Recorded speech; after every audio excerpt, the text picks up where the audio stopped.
जी हाँ भक्तों, प्रदीप मिश्रा आज के उपाय हमारे चैनल में आपका हार्दिक स्वागत है। जिस घर में रुपया आ रहा है जा रहा है, 1 रुपए कमा रहे हो, 100 रुपए खर्च हो रहा है, घर में पैसा नहीं दिख रहा। व्यापार तो अच्छा कर रहे हो, घर में 4-4 लोग कमा रहे हैं, सब कोई मिलकर कमा रहा है, तो भी पैसा नहीं दिख रहा, तो भी धन नहीं दिख रहा, रुपया नहीं दिख रहा। महाराज जी हाँ भक्तों, पंडित प्रदीप मिश्रा जी जो आज बताने वाले हैं महा उपाय में, आप उसको ध्यान से सुनिएगा। अभी तक लाखों लोगों ने उपाय सुनकर अपनी जिंदगी में बहुत सारे बदलाव लाए हैं। तो चलिए सुनते हैं पंडित प्रदीप मिश्रा जी क्या कह रहे हैं। अगर धन संचिता में नहीं पड़ रहा, धन संचिता में नहीं आ रहा, तो महाराज शिव महापुराण की कथा कहती है तिल्ली का लेपन। तिल्ली काले कलर की तिल को लेकर उसके साथ में थोड़ा सा चावल, और हमारे यहां चावल के साथ में चावल की धान आती है, आपको बाजार में मिल जाएगी चावल की धान, जिसको जौ का बाग अलग हो जाता है, जौ गेहूं की हो जाती है, पर चावल की धान कहते हैं उसको। इन तीनों को एक कटोरी में रख लो, तीनों को पानी में गलाना नहीं है, बस कटोरी में रख लो। महाराज दरवाजे के नजदीक में, जब दरवाजे से अपन बाहर निकलते हैं तो उल्टे भाग में उसको रख दिया जाए। घर से 1 लोटा पानी जिसमें कच्चा दूध मिला हो, वो कटोरी शनिवार के दिन रखकर रविवार को उठाकर ले जाकर कलश नीचे रखकर सीधे हाथ में कटोरी रखकर शंकर जी को समर्पित कर दो। जल चढ़ा दीजिए। बाबा भोलेनाथ के जो चरण पादुका है, उस पादुका में वही तिल्ली, वही चावल का भात, वही जौ, जो आप चावल का धान बोलेंगे, धान, उसको लेकर दोनों भाग पर समर्पित कर दो। आते समय वो दोनों भाग पर चढ़ी हुई तीनों चीजें उठाकर लेकर आ जाइए। दुकान में, व्यापार में, व्यवसाय वाली जगह पर उसको रख दीजिए। कभी जिंदगी में संपदा कम नहीं होगी महाराज, संपदा बढ़ेगी।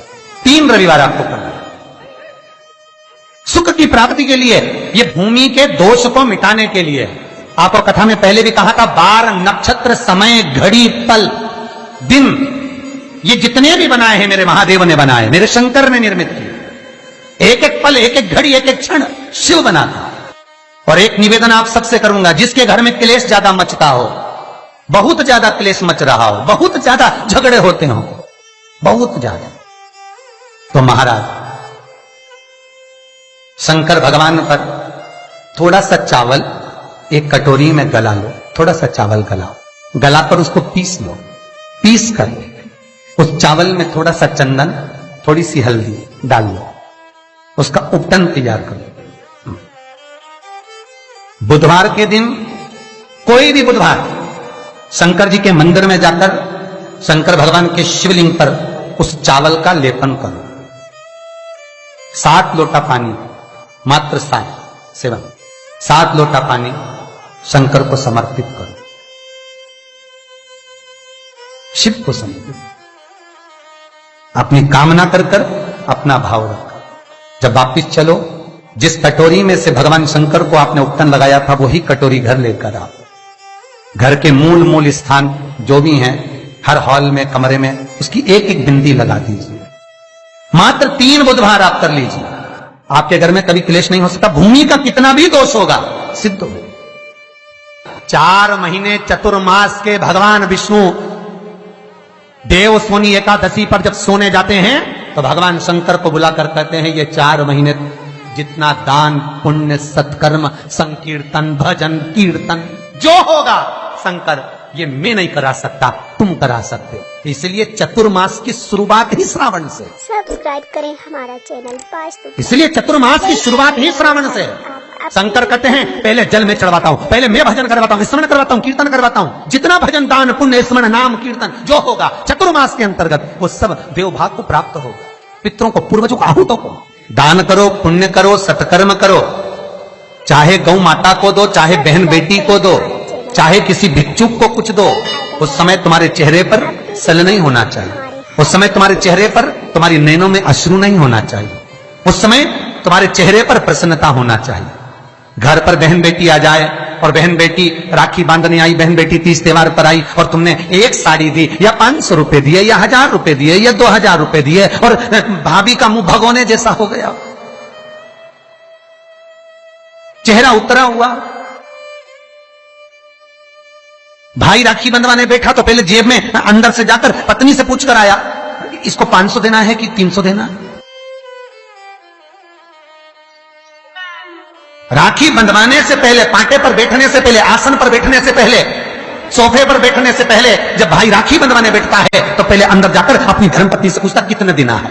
क्यों भैया, कमा तू रहा है, ला तू रहा है, तो फिर धर्मपत्नी से क्यों पूछा कि कितना देना है? पत्नी को यह कहना था आज मेरा मन है, बहन साल भर से नहीं आई, कुछ तो लॉकडाउन में 4 महीने से फोन तक पे बात ही बात होती रही, आई नहीं, 1 साल हो गया, मेरा मन कर रहा है आज मेरी बहन को मैं 2000 रुपए दे दूं, साड़ी के भी हो जाएंगे, चूड़ी के भी हो जाएंगे और देना हो जाएगा। आज मेरा मन कर रहा है। तुम्हें बोलना चाहिए, तुम्हें बताना चाहिए। और अगर पत्नी को कहे पति कि तुम 2000 रुपए दे रहे हो तो धर्म पत्नी का फर्ज है, धर्म पत्नी का फर्ज है, क्योंकि तुम भी किसी की बहन हो, तुम भी किसी की बेटी हो, तुम्हारा फर्ज है कि तुम अपने पति को कहो सुनो 2100 दो, मना नहीं है, 500 रुपए अलग से चूड़ी के दे दो, 500 रुपए अलग से बहन बेटी आई है तो गाड़ी का किराया दे दो। ये जब धर्म पत्नी अपने पति को कहेगी, पति के चेहरे पर प्रसन्नता होगी। मुझे उम्मीद है आज आप अपनी ननद को दे रहे हो तो आप जब अपने मायके जाओगे तो आपकी भी भाभी इतना ही सम्मान देगी। क्यों? एक उंगली जो हम किसी पर उठाते हैं तो ये 3 उंगलियां हमारी ओर जाती है। हम एक के लिए अगर व्यवस्था करते हैं तो कहीं ना कहीं आपकी व्यवस्था भी पूर्णता में हो पाती है। आपकी व्यवस्था, आपका भाव, आपका आनंद, आप किसी के लिए अगर समर्पित हो रहे हो, आप किसी के लिए समर्पण कर रहे हो, आप किसी के लिए अग्रण्य हो रहे हो तो वहां से पूर्णता का अग्रण्य का भाव तुमको भी प्राप्त होगा। रक्षाबंधन पर भाई राखी बंधवाने बैठ रहा है तो धर्मपत्नी से पूछ रहा है कितने रुपए देना है।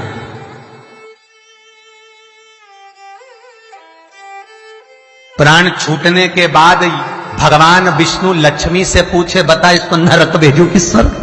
अरे बोलो तो रे भाई, भगवान विष्णु अगर अपनी पत्नी से राय ले तो, भोलेनाथ देने से पहले पार्वती से राय ले तो, इंद्र कार्य संभालने से पहले इंद्राणी से राय ले तो, ब्रह्मा ब्रह्माणी से राय ले तो नहीं, नहीं। अगर यमराज अपनी धर्मपत्नी दक्षिण से पूछे, ए दक्षिणा तू बता कि ये जो मरा है इसको मैं स्वर्ग भेजूं कि नरक? तो सबसे ज्यादा अगर दक्षिणा देवी बोलेगी तो एक ही बात बोलेगी यमराज की पत्नी, एक काम करिए इसको नरक भेज दो। क्यों? क्योंकि ये कभी दक्षिण मुख कर कोई काम ही नहीं करा। बोलो, दक्षिण मुख करके कौन कार्य करता है? दक्षिण मुख करके कौन पूजन करता है? दक्षिण मुख करके कौन स्मरण करता है? दक्षिण मुख करके कौन सेवा करता है? तो दक्षिणा को तो क्रोध आना चाहिए कि ये कभी मेरी ओर मुंह करके कभी भजन नहीं करा, इसने कभी मेरी ओर मुंह कर मेरे को देखा तक नहीं, कभी मेरी ओर मुख नहीं करा। तो दक्षिणा देवी तो क्रोध में आकर बोल देगी इसको नरक भेज दो। पर यमराज जब मृत्यु का दंड देता है, यमराज जब प्राणों को हरता है, अपनी पत्नी से नहीं पूछता, भगवान विष्णु लक्ष्मी से नहीं पूछते कि इसको क्या देना है, ब्रह्मा ब्रह्माणी से नहीं पूछते कि इसको क्या देना है, इंद्र इंद्राणी से नहीं पूछते कि क्या देना है, शंकर पार्वती से नहीं पूछते कि क्या देना है। तब केवल उनकी विचार धारणा, केवल वही देखा जाता है कि उसका भाव कितना, उसके भाव की सिद्धता कितनी।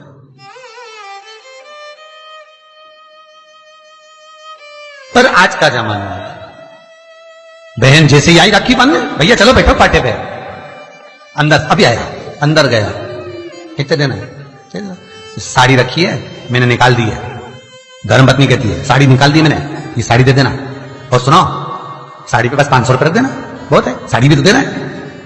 और ये तूने जो अपनी ननद के साथ करा, अब तू अपने मायके जा और तेरी भाभी तेरे साथ करे तो तुझे कैसा लगेगा?